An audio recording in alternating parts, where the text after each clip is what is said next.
நாகக்கன்னி உருவெடுத்த நாகாத்தம்மா வந்து நல்ல குறி சொல்லிடவா நாகாத்தம்மா.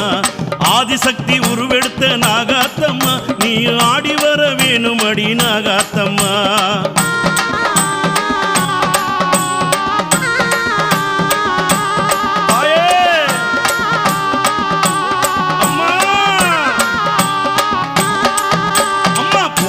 வனத்தினிலே நாகாத்தம்மா நீயும் புட்டினிலே வீடமைத்த நாகாத்தம்மா. சீறி எழுந்தவளே நாகாத்தம்மா சிவன் சிர மீது அமர்ந்தவளே நாகாத்தம்மா. தாயே காட்டுக்குள்ளே நாகாத்தம்மா